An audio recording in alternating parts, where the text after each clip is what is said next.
বক্তা ছিলাম, সেখানে আমি আল্লামা মামুনুল হকের নাম নিয়ে বয়ান করার কারণে আমার বয়ানের শেষে সাথে সাথে পুলিশ এসেছিল আমাকে গ্রেফতারের জন্য।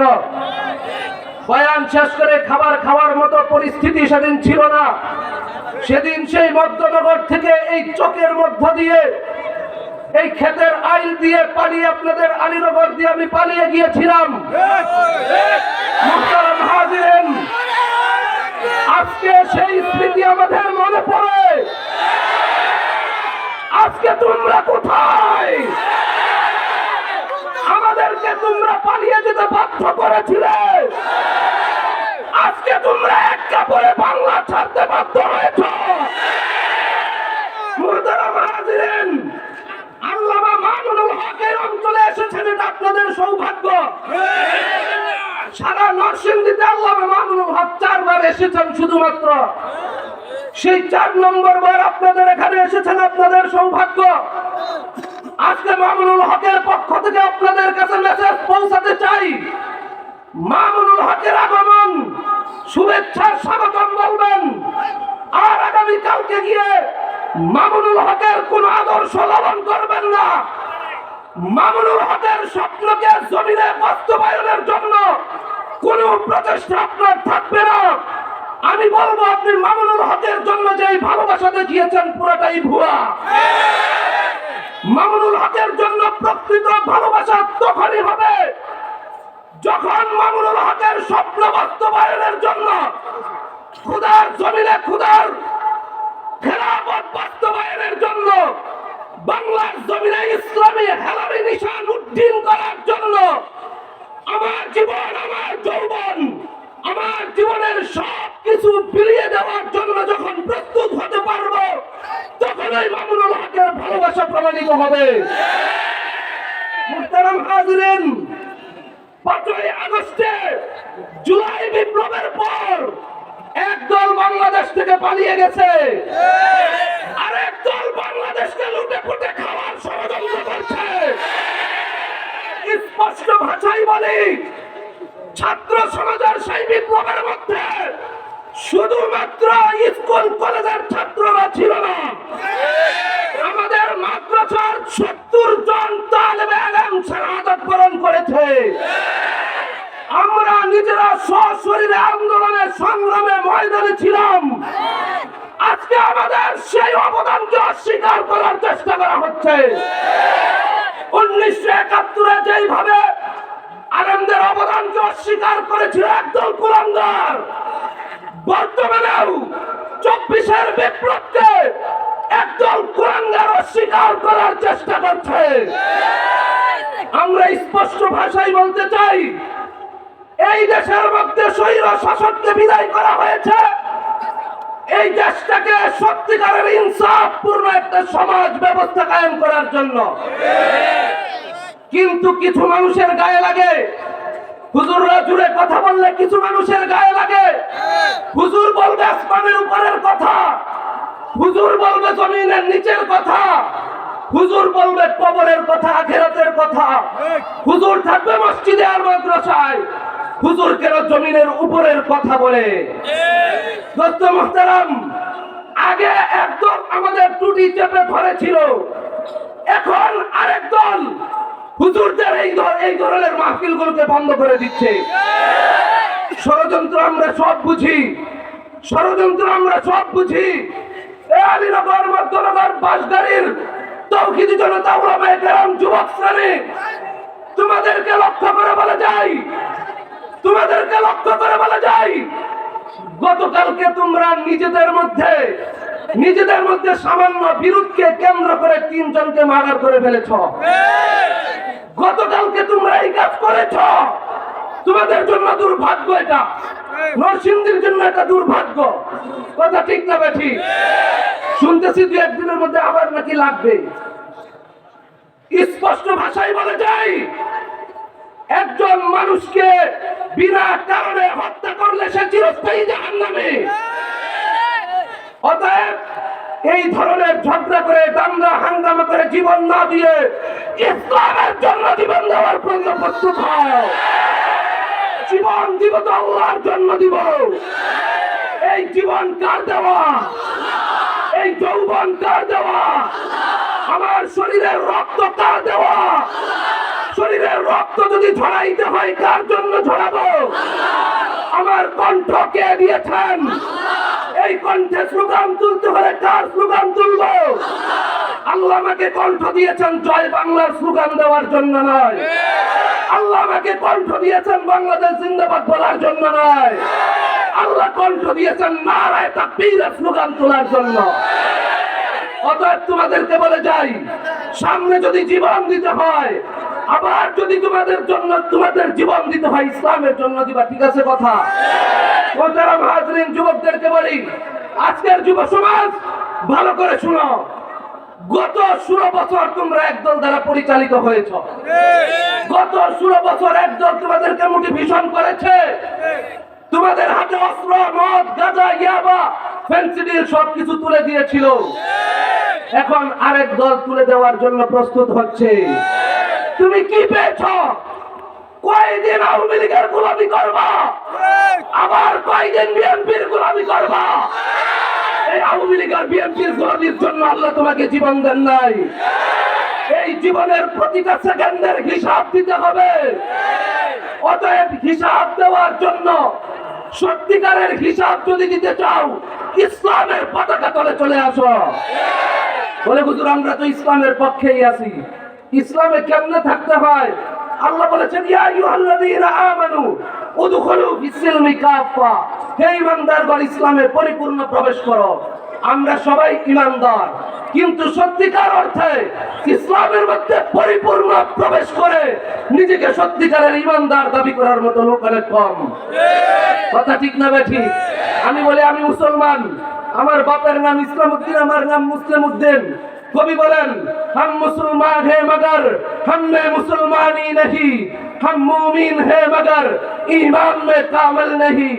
আমি মুসলমান, কিন্তু আমার মধ্যে পরিপূর্ণ মুসলমানিত্ব নাই। আমি ঈমানদার, কিন্তু আমার মধ্যে ঈমানের পূর্ণতা নাই। কথা ঠিক না বেঠে?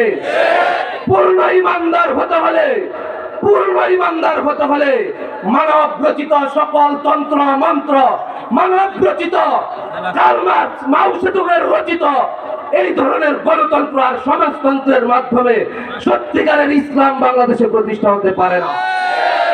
ইসলাম প্রতিষ্ঠা করতে হলে আল্লাহর কোরআনের দিকে যেতে হবে। কথা ঠিক না বেটি? মুহতারাম হাজিরিন, কথাগুলো ভালো করে বুঝবেন। কালকে গিয়া বলবেন প্রত্যেকটা হুজুর আসলো পয়সাই সিল্লাহ আল্লাহ শুরু করলো, এগুলির নাম নিয়ে ওয়াজ। কথা ঠিক না বেটি? লুতুপুতু ওয়াজ আমরা বহুত করছি, লুতুপুতু ওয়াজ বহুত করছি। সত্যিকারের ওয়াজ করলে তোমাদের গায়ে লাগে কেন? আমরা যদি বলি রাস্তার মধ্যে রোডের পরিবর্তে বাস দাও কেন, বলে হুজুর এত কথা বলে কেন?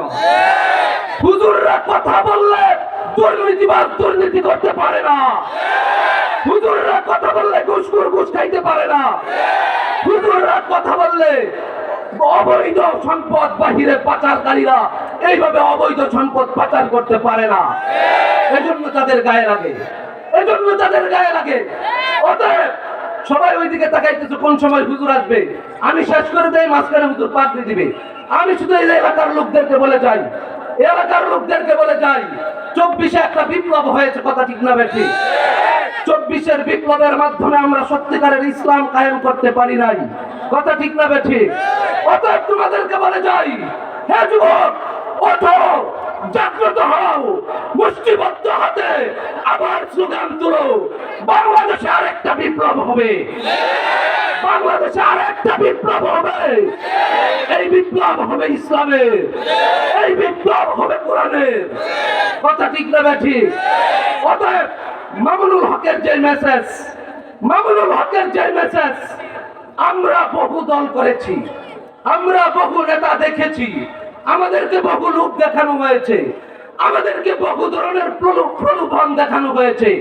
আমরা এখন থেকে নেতাদের আর কোনো মিথ্যা আশ্বাসের পিছনে পড়ব না।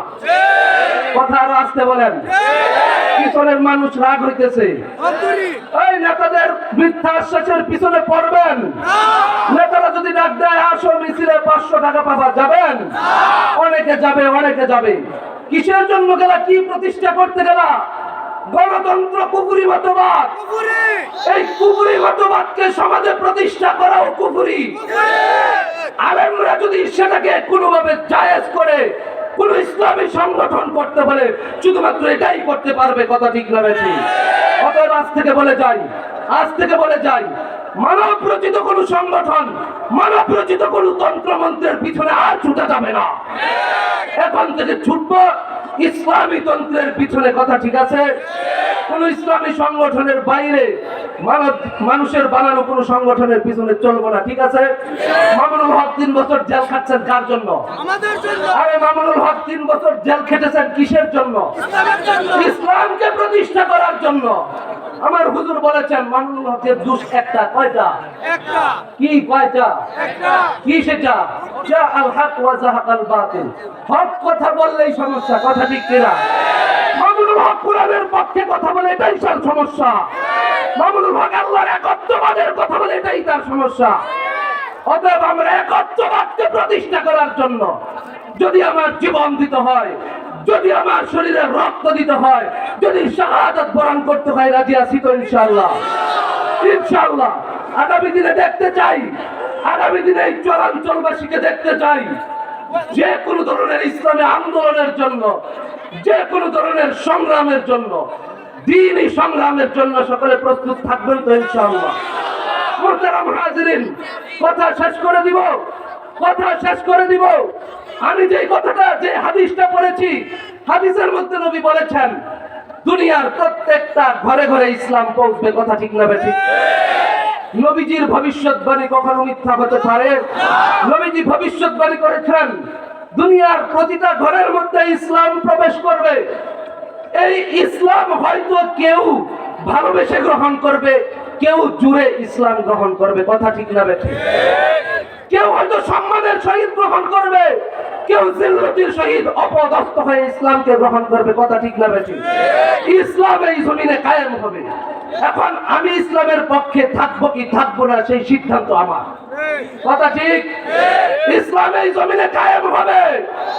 মামুনুল হক দায়িত্ব নিয়েছেন, মামুনুল হক বাংলাদেশ খেলাফত মজলিসের আমিরের দায়িত্ব নিয়েছেন। দায়িত্ব নেওয়ার অর্থ হলো এই জমিনের মধ্যে মানুষের বানানো মতবাদ প্রতিষ্ঠা করতে দেওয়া হবে না। তন্ত্রমন্ত্রের দিন শেষ, খেলাফতের বাংলাদেশ। সবাই বলেন তন্ত্রমন্ত্রের দিন শেষ, খেলাফতের বাংলাদেশ। আরে খেলাফতের বাংলাদেশ মানে কি? খেলাফত মানে হলো আল্লাহ বলেছেন ইন্নী জাইলুন ফিল আরদি খলিফা, আমি জমিনে খলিফা পাঠিয়েছি। খলিফা কি করবে? খলিফা এসে কি করবে? শুধুমাত্র খতম করবে আর মিলাদ করবে নাকি? সবাই কথা বলেন। খলিফার কাজ কি? খতম করবে আর মিলাদ করবে? খলিফার কাজ তো সেটাই। আল্লাহর দেওয়া যে হুকুম, আল্লাহর দেওয়া যে বিধান, এই হুকুম আর এই বিধান জমিনে বাস্তবায়ন করা খলিফার দায়িত্ব, কথা ঠিক না বেঠিক? মুহতারাম হাজিরিন, শেষ কথা বলি। এই দেশের কয় পার্সেন্ট মানুষ মুসলমান? 90 থেকে 92% মানুষ মুসলমান। মুসলমানের এই বাংলাদেশে প্রত্যেকটা সেক্টরে মুসলমানিত্বের বাহিরে সব ধরনের কার্যক্রম পরিচালিত হয়। আপনারা কিছু বুঝেন, কিছু বুঝেন না। 90% মানুষ যেই দেশে মুসলমান, সেই দেশের শিক্ষা ব্যবস্থা ইসলামী শিক্ষা ব্যবস্থা হওয়া দরকার। খোঁজ নিয়ে দেখেন সেই দেশের শিক্ষা ব্যবস্থার মধ্যে, স্কুল কলেজ ইউনিভার্সিটির মধ্যে সর্বোচ্চ ডিগ্রিধারী একজন প্রফেসর, একজন ইঞ্জিনিয়ার, একজন ডাক্তার 2 রাকাত নামাজ পড়ার 60টি মাসআলা শিখতে পারে না। বাবা মারা গেলে জানাজার নামাজ পড়ার দোয়া শিখতে পারে না। এটা বাংলাদেশের মুসলমানের জন্য বড়ই দুর্ভাগ্যের বিষয়। আমরা এই দেশে ইসলামী শিক্ষা ব্যবস্থা চাই, কথা ঠিক না বেঠে? এদেশের অর্থ ব্যবস্থার দিকে তাকান, সুদে ঘুষে সবকিছুতে ভরা, কথা ঠিক? আমরা এই দেশে ব্রিটিশদের দেওয়া এই ধরনের অর্থ ব্যবস্থা চাই না। আমরা ইসলামী অর্থ ব্যবস্থা চাই, ঠিক আছে? তো ইসলামী অর্থ ব্যবস্থা আসবে কেমনে? ইসলামী অর্থ ব্যবস্থা আসবে কেমনে? এই দেশে খেলাফত কায়েম হলে ইসলামী অর্থ ব্যবস্থা আসবে। দোস্ত শেষ কথা বলি, মামুনুল হক আসতেছেন। মামুনুল হকের মিশনকে, মামুনুল হকের স্বপ্নকে জমিয়ে বাস্তবায়নের জন্য কারা কারা প্রস্তুত আছেন? নারায়ে তাকবীর, নারায়ে তাকবীর।